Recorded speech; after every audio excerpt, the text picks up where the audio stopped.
if you shoot and it's not on YouTube, did it even happen? No, I'm not sure. It didn't. Hey, what's up, guys? As promised, I'm going to sit here and I'm going to try and break down my recent match that I attended this past weekend, which is the Tri-State Border 2020 IDPA Tier 2 match down in basically what amounts to Tallahassee, Florida. So, quick bit of information about this match. I shot this match last year, the 2019 inaugural Tri-State Border Disorder. It's right there in between Alabama, Georgia, and Florida, hence the Tri-State. I shot last year. I actually worked it last year, so I shot Friday and then worked it Saturday. And last year I got to squad with Sean Griffith, who had that previous year won IDPA Nationals for his division in SSP. So I really enjoyed that match. I learned a lot in that match, shot reasonably well, but what I mostly remember from that match was that I was too many points down. So going into this year's, I vowed to be more accurate and to hopefully repeat my performance, which was a reasonable finish last year. Hopefully repeat my performance, but do better because of being less points down. And then I want to talk a little bit about the gear I used this year. If you haven't been following the channel at all, I've been trying to build a new 2011 that's legal for IDPA since about the beginning of the year. I did that, and I wanted one specifically for IDPA and for it to be legal for IDPA because I built one for USPSA, the limited division, and I freaking love it. So I didn't want to be swapping between a 2011 in USPSA and a non-2011 in IDPA week to week. So I put a bunch of parts together and handed it off to the gunsmith at Georgia Fire Line. And a couple months later, out pops the IDPA Legal 2011. It is basically a Chile frame, a Chile grip, I think rim sport slide. It is 40 cal for minor, so that I only have to load one caliber. It does properly lock back. It has a Hairston design thumb safety, and it has Dawson Precision fixed sights with an STI plastic trigger. Unfortunately, they weren't able to deliver the gun to me completed until 2 weeks before the match.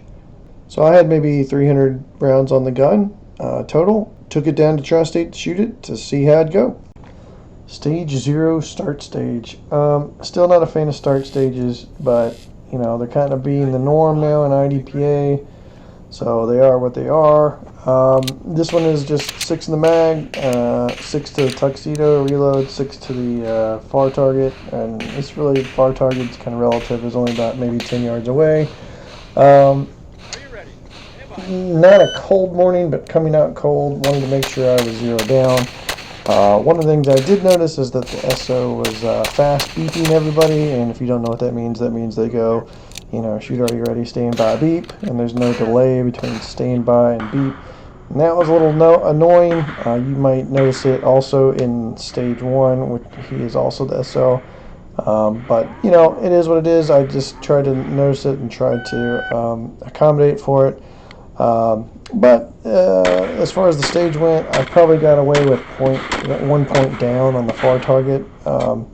So slow-ish kind of on the draw. It was from concealment. I don't have any third point of view footage, but it was from concealment, kind of slowish on the draw, and a pretty pedestrian reload. But these start stages, it's really hard to win matches on these stages, and it's really easy to lose them.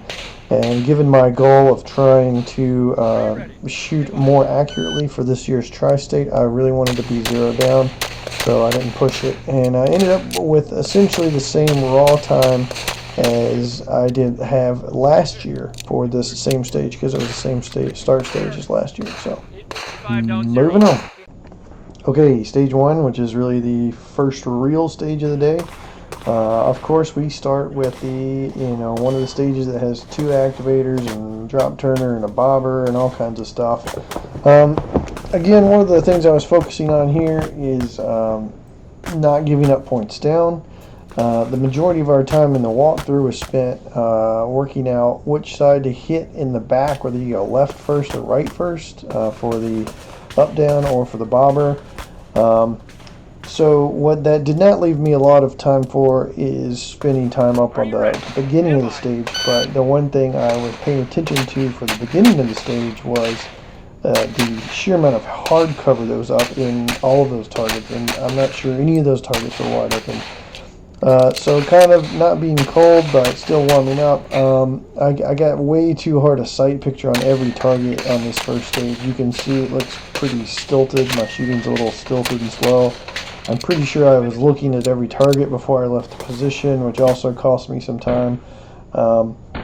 I did it okay on the draw here a little bit, but mostly took way too hard a sight picture on every target at the beginning of the stage.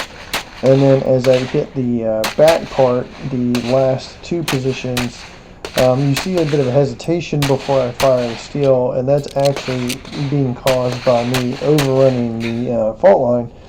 And essentially what happened with that fault line is that it's pretty thick grass, and the fault line was nailed down pretty hard, so my foot hit it, and I was over the fault line onto the other side. And that's not something that would have happened on a really tall fault line, but that one was not a tall fault line. And being kind of conservative and cautious on the first stage out, I didn't know if the SO was going to see it or what. I just didn't want him to call it, so I took the extra, probably full half a second to get my foot back over and really just get that hard sight picture on that steel activator. I gave up. My only point down was actually on the up down. I think I got it about either head or chest, and then one in between there, where as it was coming up I engaged it twice. But I did have to take a makeup shot earlier in the stage. I believe it was on the right side, middle array, the halved target. I pulled one to the black and made one up in the headshot. So overall for this stage, it felt like it was tough to get momentum going on this stage. So a little stilted, a little too conservative, and I walked away from the stage thinking that I had done okay, that I did not give up a lot of points on what was probably going to amount to be one of the more difficult stages with movers and disappearing targets, etc. But I did want to try and speed things up and get a bit more aggressive. Just my movement felt a little slow. Alright, next stage, ATM stage. Couple different options to approach and attack this one. The biggest being, do you want to do a tack reload or not? So let's take it from the beginning and I'll walk you through it. First of all, the way I started the stage, I was looking at the right berm and the sun was right in my eyes. And this is why I wear a hat. So I adjusted the brim of my hat, tried to make it as flat as possible and as low as possible, but I apologize for the washed out footage. Pretty happy with that draw. I was really trying to be aggressive on it and really get out of the holster quick. That takes us into the second set of targets, which is 2 paper and a steel. And it is after engaging those 2 paper and that steel, you have a decision as to whether or not you want to tack load or not. If you tack load, the rest of the stage is then an 11 round exact round count stage. I opted to take the standing reload mainly because I wanted the option to have makeup shots, and because given my history with steel, it didn't feel good. I wanted to take the more conservative route and shoot the more consistent, more reliable thing that I've done 100 times, which is do just a reload for IDPA and not a tack load, which I have not practiced a tremendous amount. It actually worked out in my favor. I actually ended up taking 2 makeup shots and pretty much being, I think, 1 down for the stage. So I'm definitely glad I did not do the tack load. So we'll watch it here in first person. Look at the sun, out, decent draw, pop, pop, move to the next position. I go 1 on the steel. Little hesitation there. I almost did the tack load anyways. Standing reload. I feel the 1 there, make the makeup on that other target. Come around, CL1, make it up, and finish up on steel. If I could do this again, I would probably take the tack load. I'd be a bit more aggressive on the movement and try to keep the makeup shots to a minimum. As it is, reasonably happy with it, starting to warm up, starting to get my rhythm going for this match, and looking forward to continuing to shoot a little bit faster, a little bit better the rest of the match. Stage 3 had this dropout target. Didn't get a lot of time to look at it. I think I was reasonably towards the top. They were hinting at some like new and interesting way to shoot the stage that would maybe save you some time. I didn't really want to complicate it, so I just shot it, as you see, kind of straightforward. I knew that the most important part was going to be the draw and getting out good and handling that swinger. Basically, the draw and when that swinger dropped out, how was I going to handle it? Since the third person footage isn't that great, I'll take you through here first person. Wanted to do good on the draw, did not do good on the draw, kind of bobbled it, kind of came up in a weird spot with it. Was able to kind of like throw my gun up there and take 2 shots at each target. Wasn't really sure how I did on the swinger, but I was going to let it ride. That's that little moment of hesitation that you see before I leave the first position. Coming into the last position, it was always a plan to go check the swinger while I'm still on the clock to see if I just didn't have any holes in it at all. I did not need any makeup shots, but it did weird me out that I threw a double on the last headshot. So I did that did wig me out, and I had to go check it. And you can hear me, really worrying about it at the end here. Next stage is a seated stage, seated start, unloaded start. And I think people made this a bit harder than it needed to be. I tried to shoot this stage pretty straight, but it ultimately boiled down to you coming in and out of really hard leans, and how did you handle those leans? The back array could be attacked from either side. It was just, what were you going to do with the really hard leans, and how did you handle them? So it was sort of my goal to attack those hard leans in this stage. The unloaded start was really kind of a non-factor. I positioned my hands under the table to kind of make sure that the magazine wouldn't get in any of the way. I quickly loaded and grabbed 1 mag and ran, and wanted to make sure I got my 2 headshots. From there, it was just a matter of these leans. How did you handle these leans? I tried to be falling out of every position. You'll see it here. I go in last one, do a standing reload, but you'll watch how I try and fall out of the position here. And I think that was the key to really attacking this aggressively, is just to not get stuck into those positions. I'll go through the first person now. Here we go. Just be quick, efficient, get the gun loaded, get those first shots off, grab the mag, run up there. I did overrun this. I got kind of overbalanced on it. Tried to correct it, tried to keep that aim in for the rest of it. Wanted to respect those no shoots there, do a quick reload, and then get back on being aggressive again. Pop, pop, move, move, move. And I gave up my 1 down on that last target, which no excuse in that, but I still did end up winning that stage. The runner stage. Just a brief note where this fell into the match. We were actually about to take lunch, or I was going to take lunch. I'm the very first shooter to shoot this stage. I'm really happy with my squad. No one on my squad wanted to stop either, and I would have hated to have had to stop for 30 minutes to eat lunch, then to come back and shoot first. And the real kicker to all that was that when they told us to go eat lunch, we decided not to. But had we gone and ate lunch, it wouldn't have been ready for us anyways, and we would have walked like probably a good 150 yards, full gear, full kit, just to have to walk back 150 yards. It would have been, no one would have been happy in that situation.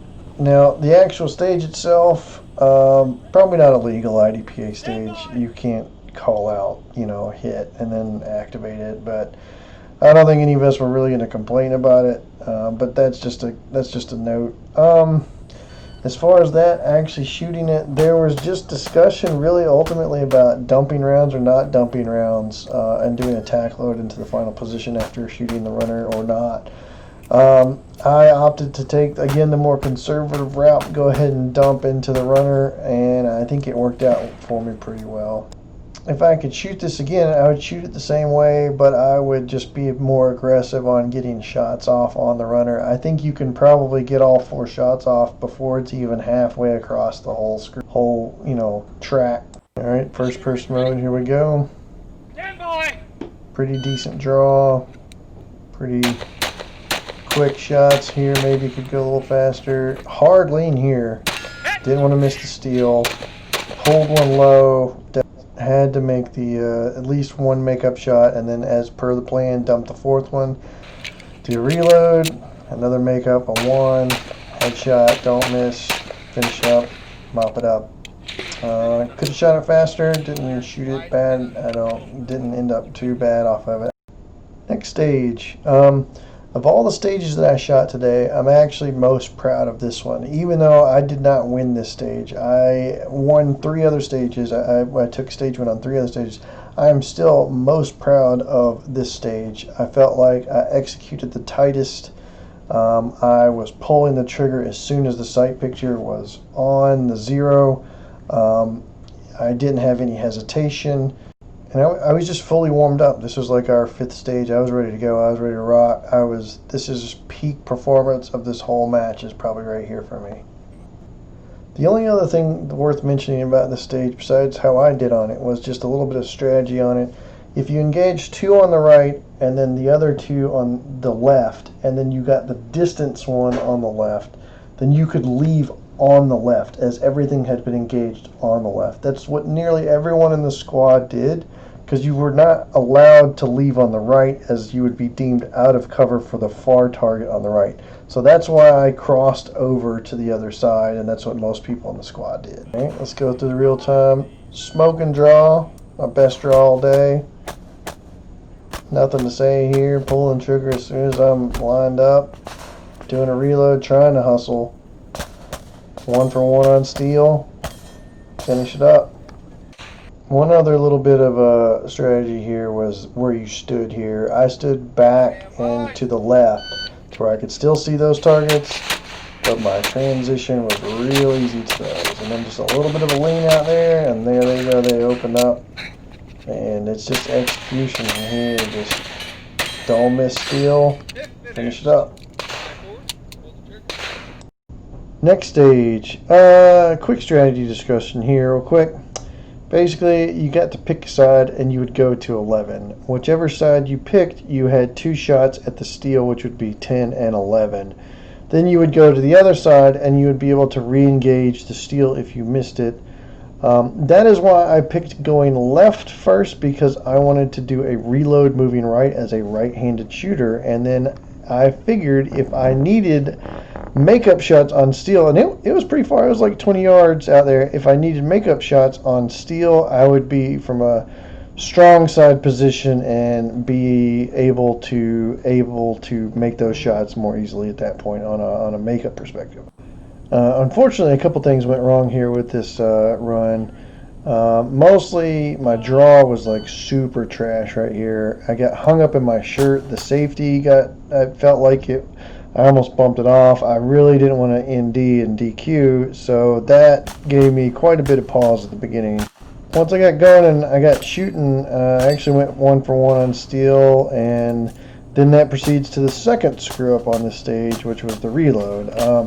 I pushed the mag catch down, or at least I thought I pushed the mag release down pretty hard, and the magazines in this gun fit so flush, I didn't see what happened with the mag. I didn't know if it had already dropped out or what happened, so that took a bit of figuring out, which cost me some time here too. Alright, we'll watch it here again from the first person. Kind of a weird draw. Want to make sure that safety comes off. Now we're shooting good. Drop 3 in here because it's a half partial at like 20 yards. 1-on-1 on steal. There's that where that mag is kind of in a interesting state. Now finish up, and I don't need to make up steal, so just make sure I get my hits out there. Did okay, dropped some points. Not bad stage. That was a shit show. Man, I had such high hopes for this stage. I was going to crush this stage. I was excited about this stage. There were so many ways to game it. It worked out well. Round count worked out well. I was fully warmed up. I was gonna nail it. And then I had the malfunction, and it just kind of killed this run. But you know, I survived. I got by it. I'll walk you through what I had hoped that I was going to try to do, and maybe that'll help. But let's take a look. Alright, the key to the stage was getting the bags out of the way and the round count working out at the top of the stage. It's 2 there, 2, 2.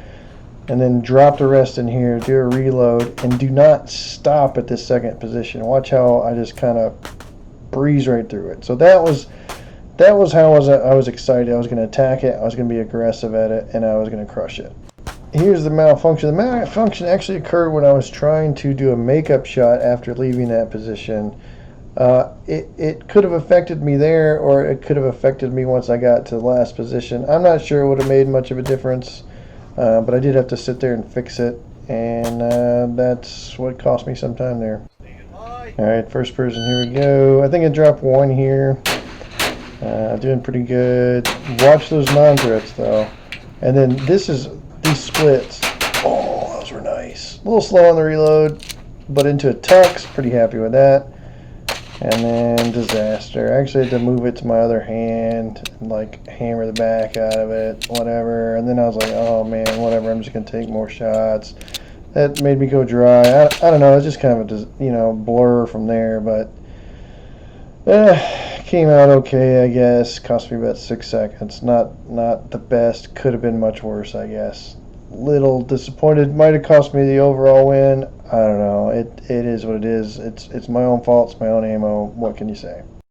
Last stage. Yeah. So I was not the first shooter. I wasn't last. A couple bits of strategy about this. I went into this like this is an exact round count first part of the stage. You have 11 shots, and one of those or two of those shots is going to be on a drop turner, and the other is going to be on steel. So that was causing me quite a bit of anxiety, and I was really trying to think of how to attack it until I finally saw someone who went to the steel as part of the middle of that back array, and I was like, why didn't I think of that? You can actually go to the steel before you go to the far right back target. So once I realized that, it made me much happier. Well, why did it make me much happier? Because if you mic steal or if you miss steal and you go dry, you can just shoot the whole stage from behind the line. Because the last two targets on the back left can be engaged from behind the line. So you're going to have to do a reload on the stage at some point. So if you miss it and you screw it up, just stay back and engage everything back there, and you can do your standing reload that you're going to have to do anyways, and just shoot the stage and not screw up the drop turner. So yeah, the only other thing about this stage that kind of annoyed me is that you could not draw until you had both feet on the ground. So that made this draw like glacial. It's my worst draw of the whole match, but it worked out.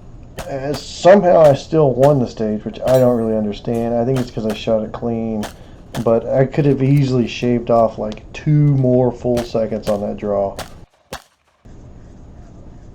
And that was it. Here we go, first person.